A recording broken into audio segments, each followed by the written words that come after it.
of course, Michelle we got Dudash is with us. Yeah, all right, Michelle. Good morning. We're talking about Italian meatballs in the air fryer. That's right. Okay. Do you have an air fryer? I do now. And I'm Yes. telling you, it has saved my life. I love it because it's so fast. So Yeah. these meatballs, I have two flavors. I have an Italian meatball and then I have an Asian-inspired meatball. And yeah, after you mix up the beef and the chicken, it cooks in 5 minutes in the air fryer. Wow. So here is a batch. Actually, I just finished. Oh, nice. You see these babies? They're sizzling. So those are the Italian meatballs, and I'll show you how to make this mixture. But you see how brown they get? And you don't have to amazing. put anything on them in terms of fat to make them turn out that all way. I do, I like to just do a little bit of oil, brush of oil to get it moving because it is a very fast cook, you know. Right. But yeah, if it has natural fats in the beef, then and I use the lean beef, so I add the extra virgin olive oil.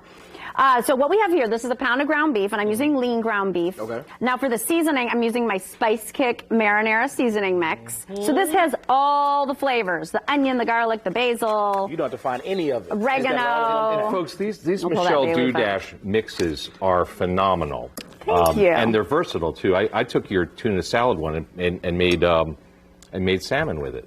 And it was great. I love that. Yeah. I like to use that too. It's great on everything. And then you don't have to grab everything separate. You just got it all in one pack. Exactly. I have like 12 different seasonings in that one packet. And of course, they're gluten-free, no added sugar, and no fillers. Tasty and healthy. So what I added just now, I added some breadcrumbs, and I also added a little milk, and I also added an egg just before we started this. And that's it. So it's literally just a handful of ingredients. You mix it all together. And then once it's all the way mixed, this is a little meatballer, if you happen to have one of these. I just got one of these, a nice little handy tool. You just scoop that, or you can use an ice cream mixer, or ice cream scoop, I should say.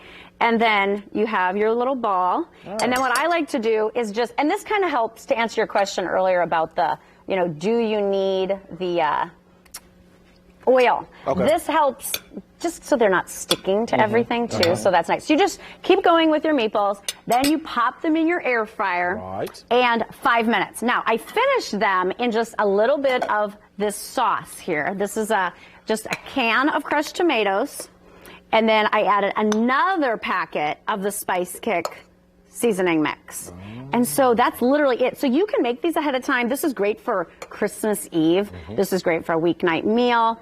Sprinkle that with a little parm. I mean, that's literally a 6-ingredient recipe now, with Michelle, all the flavors. I want to ask, did you start off thinking that you were going to need 2 of the seasoning packs, or did you kind of find that out as you were kind of testing it out? Yeah, I always just test. Yeah, I like to test to make sure that the flavor is maximized in the dish. Love it. And this is something, obviously, you can stick in the fridge after you've served it and then have it again. It's even better the next day. I find that with most of these dishes where they're simmering, they're even better the next day. Flavors get reacquainted. Exactly, yeah. Yes. Now this next meatball recipe, this is the Asian-inspired chicken meatball. So we have ground chicken. Can you help me add these? Yes. We have some panko breadcrumbs. We have an egg. You can just dump that whole thing in there, right? We also have some, let's see, our seasoning mix packet. So now we're using the Spice Kick stir-fry seasoning mix. Yep, just throw that in there. That has garlic, onion, mustard, Chinese 5-spice. There's a mushroom powder, which gives it a nice umami, savory taste. Now with this recipe, is there any additional requirement in terms of oil or fat in order to keep it happy? Oh, yes. So what I do like to add, great question. Thank you for that, George. I'm using a little bit of dark sesame oil, just a teaspoon, because the ground chicken is extremely lean. Yeah. Sesame oil is great for you. So we just mix that all together, and that's literally it. So again, handful of ingredients. We just scoop that. This is my new favorite little gadget, just a little ice cream scooper. So same thing. You take this, you put it, I have a little avocado oil there. We toss those around, pop it in your air fryer, and you have these finished, delicious meatballs right there. And what I like to do too is sprinkle it with some scallions, some sesame seeds. If you like peanut sauce or maybe a teriyaki sauce, you can put that out. Great little cocktail snack, right, for parties. Put those over soba noodles for a weeknight dinner, 30-minute dinner, ready to go. Oh, well, trust me, Michelle, I don't need a party. I'm just going to go ahead. Perfect. What do you think? What do you think? The chief food investigator approves, Perfect. Michelle. Perfect. That's right. That's right.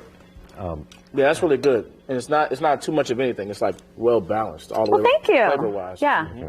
There's all the flavors. Now, Michelle, in our next segment, we are going to take a look at some gifts, right?